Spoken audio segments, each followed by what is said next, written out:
A very warm welcome to the European Edge. I'm your host, Alex, and we are coming to you from the heart of the European football winter with a tie that absolutely screams drama. The Champions League knockout playoffs serve up a collision of two sleeping giants desperate to awaken.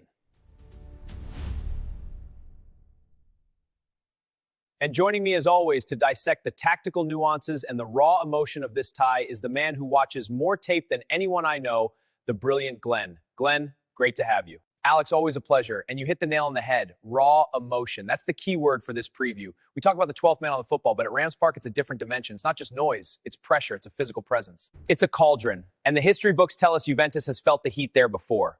We're looking back at the 2013 group stage, Wesley Sneijder's late winner. The memories are painful for the Bianconeri. Exactly. And that's the beauty of this draw. The history is relevant because the trauma is relevant. Galatasaray haven't reached the last 16 since that very season, 2013-14. Juve has been to two finals since then, yet here they are, back in the playoff lottery, walking into the lion's den. There's a psychological hurdle for Juve to clear before a ball is even kicked. So for Juventus, it's about exercising demons. For Galatasaray, it's about proving their massive investment has paid off. Glenn, let's peel back the layers. What is the tactical foundation for this first leg? Well, Alex, it sets up as a fascinating clash of needs. Galatasaray need to win this leg. They have to take a lead to Turin. Juventus, given their injury crisis, just need to survive. Keep it tight, frustrate the crowd, and hopefully nick an away goal. It's aggression versus damage limitation. A classic European chess match.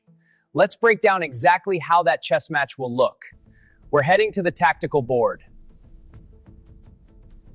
Glenn, we've talked about the atmosphere, but let's look at the shape. We're expecting Okan Buruk to line up in a familiar system. What are you seeing from the hosts? The key for them is controlling the midfield with that 4-3-3. For this specific game, I'm leaning towards a 4-2-3-1 for Galatasaray, although they have the flexibility to go 4-4-2.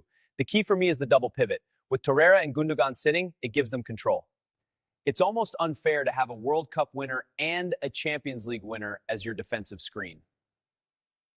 It's obscene, frankly. But the real threat is the transitional moment.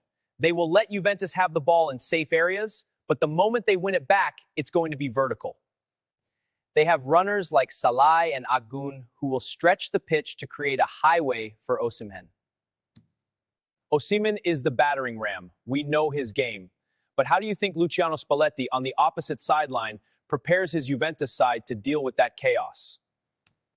Spalletti has a major headache, Alex. He usually favors a possession-dominant approach, but he might have to be pragmatic here. I expect him to match the 4-2-3-1 shape, but his game plan is singular: starve the crowd. Juventus will try to implement what I call possession as defense. They'll keep the ball for long stretches, not necessarily to create chances, but to kill the tempo. Take the sting out of the game. Kill the Naraka. So we're looking at a clash of tempos. Galatasaray wants heavy metal football. Juventus wants to turn it into a lullaby. Precisely, and it all depends on the wide areas. For Juve to keep possession, they need their fullbacks, likely Cambiaso and Kalulu, to offer themselves as outlets. Galatasaray can pin those fullbacks back. If Agun and Lang can isolate them, then Juve's possession game collapses and they start launching long balls. And right now, without their strikers, that's a losing game. Glenn, let's talk about who is actually going to be on the pitch, because the news wires are hot. We have to start with the crisis in Turin. It's not just bad luck, it's a full-blown emergency. Glenn, what's the latest on the injury front? It's unprecedented, Alex. We knew Dusan Vlahovic was out with his adductor issue. We knew Milik was out, but the hammer dropped late when Jonathan David was left out of the squad entirely. A groin injury means their only remaining striker, their only out-and-out number 9, is Lois Openda. So you go from a depth chart of Vlahovic, Milik, and David to essentially nothing. Spalletti must be tearing his hair out. He has to get creative. The most likely scenario is that he deploys Kenan Yildiz as a false 9, or even looks to someone like McKennie in a more advanced role. But look at the profile of player that Galatasaray has. Sanchez and Bardakci are physical, aggressive center backs. They feast on midfielders trying to play out of position as strikers. It neutralizes Juve's entire press. It's a stark contrast to the home team situation. Galatasaray have their own absentees. Lamina is suspended, we saw that, but their attack is fully loaded. Fully loaded is an understatement.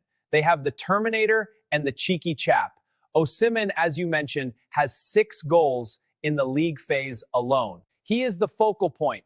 But having Mauro Icardi potentially coming off the bench or even starting alongside him is a nightmare for a tired defense in the last 20 minutes. All right, Glenn, we've broken down the tactics and the team sheets. Now it's time for the intangibles. You mentioned Yildiz as the key player for Juve, but if you had to pick one true X factor in this match, someone who could come from nowhere to decide it, who is it?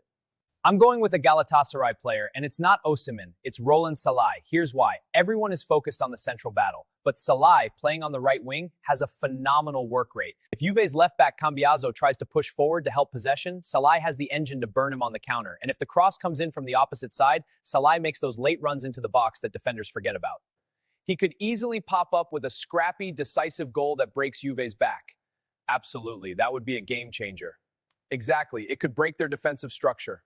So, the stage is set. History, emotion, injuries, world-class talent. It's time for the final verdict. Glenn, give me your score prediction for the first leg. Yes, I think Galatasaray wins, but the tie stays alive. Galatasaray 1-0 Juventus. A 1-0 classic in Istanbul. It feels right. And speaking of the second leg, that's what we'll be looking ahead to. That's it for this edition of Full in Sport. We'll be back with full reaction after the final whistle. For now, I'm Alex, he's Glenn, and we'll see you next time. Enjoy the chaos.